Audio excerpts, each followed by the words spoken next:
time we'll be taking a look at the Golden Age Starman 10 Night from the DC Universe Classics Series 15, and taking a look at his card and see, of course, the photograph of the figure, his biography and statistics. It's interesting to note that the biography and statistics serve for both the Golden Age figure, which is the standard figure, and the variant, which is his son, Jack.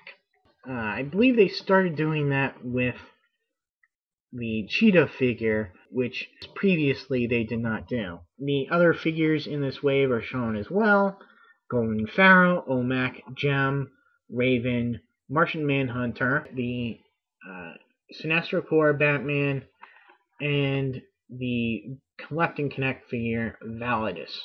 Starman, the Golden Age Starman, first appears in Adventure Comics number 61 in 1941. A pretty nice sculpt. He's got his fin head slash helmet, adequate face sculpt. Doesn't really, I'm not really wowed by it, but doesn't, it's not terrible. Painting is nice on the figure.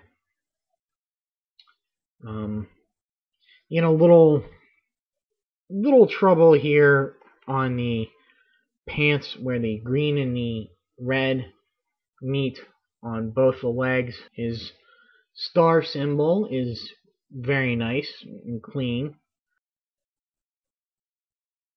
His belt, which goes on to be a holster for a weapon, we'll get to that soon. Flesh tone is a little bit off, but all in all, nicely painted figure.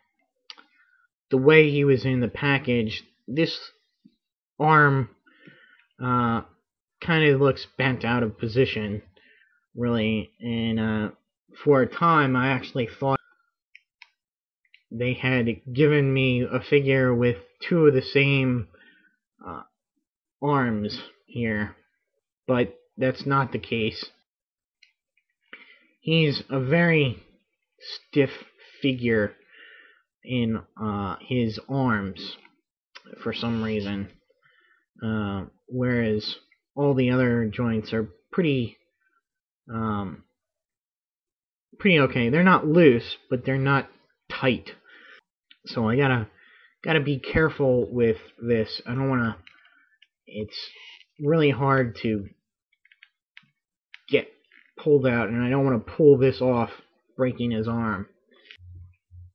One of the things that gets me about this figure is that if you extend his knees like you would kind of in a neutral stance, he doesn't really stand too well. His legs don't go far enough back, and it's just really... He's got this odd leaning forward stance.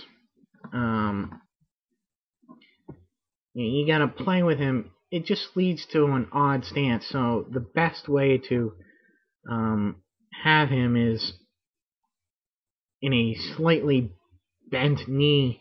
That's the best way he looks. Another thing, as you can probably see right now, his hand here doesn't really exactly fit or grip the cosmic rod here too well. It kind of slips out unless you put it at the right angle, like that. So I think that'll be remedied by squeezing his hand together, or you could do the super glue nail polish trick on the wand there to give him a little bit more increased surface area to hold on to. Looking at the gravity rod itself, or cosmic rod. Um, it's very nice. It's not hard to do. It's just a golden stick, basically. He also comes with a second accessory, which is holstered on his attached to his belt, and that is a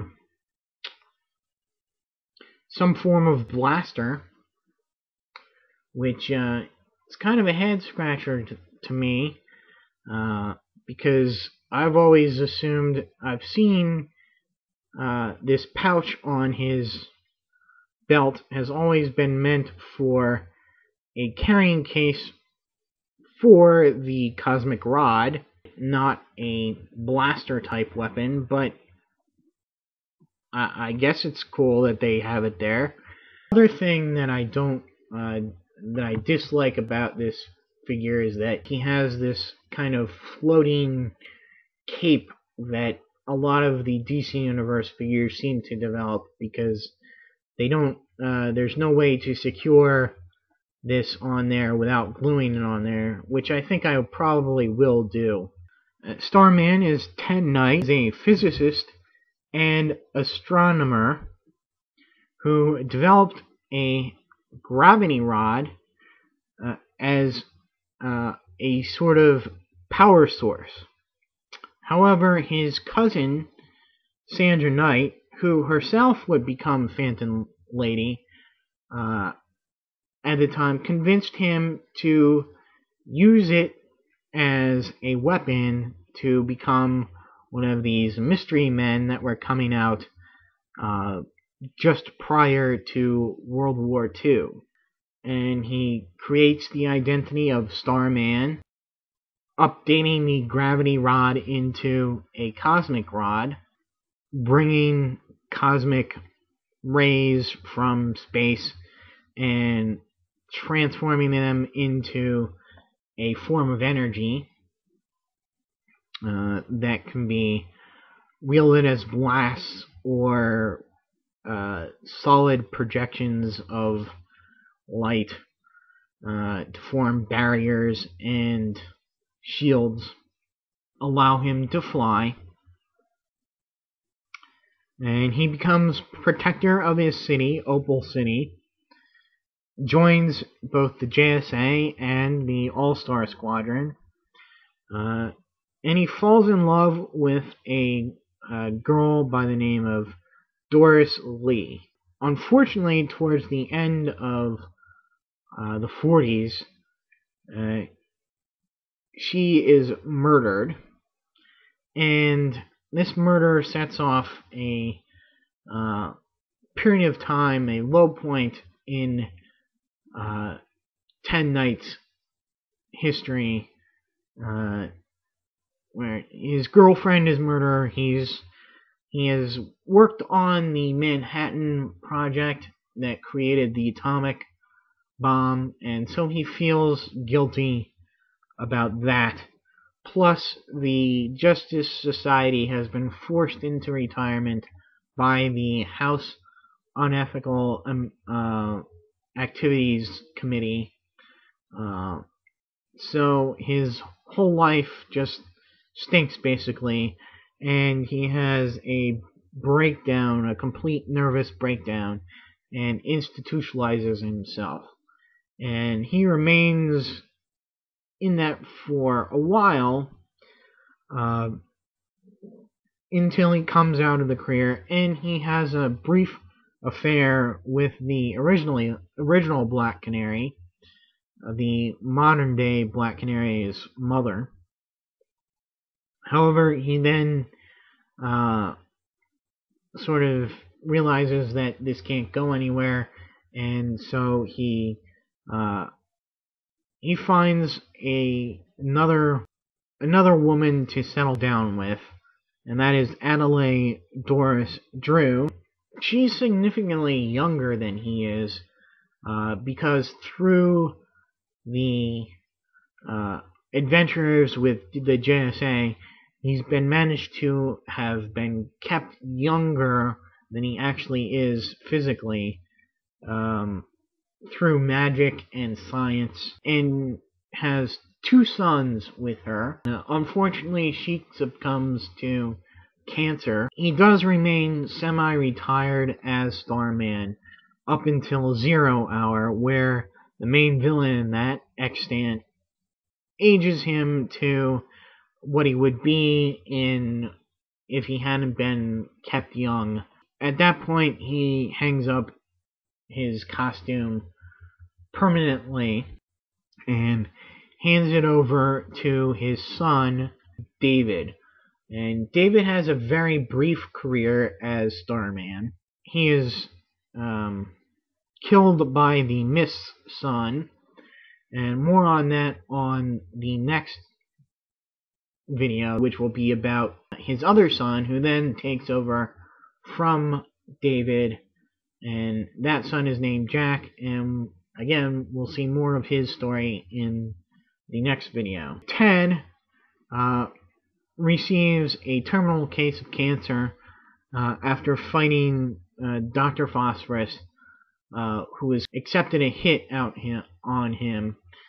He defeats Phosphorus, but unfortunately contracts cancer from his encounter. Realizing that his days are pretty much numbered, he starts doing more research on leaving a legacy. However, this is interrupted by the Mist, the original Mist, who everyone thought was senile and out of it. He wants to destroy both Opal City and the legacy of Starman, and so he has this nuclear bomb planted in Opal City, and sacrificing himself to save Opal City, Ted dresses up in the Starman suit one more time and carries the nuclear device up into the higher atmosphere, where it can be go off safely and not harm anybody, and saves the whole city, thus getting a hero's death, and he doesn't suffer through a protracted sickbed dying of cancer. His death is not, not something to celebrate, but, he goes out on a high note, doing what he loved as an adventurer. So he's pretty happy. So that'll be it for Starman, the Golden Age version at least. Stay tuned for my next review, which will be on the 90s or 2000s Starman, his son, Jack Knight. Till then, see ya.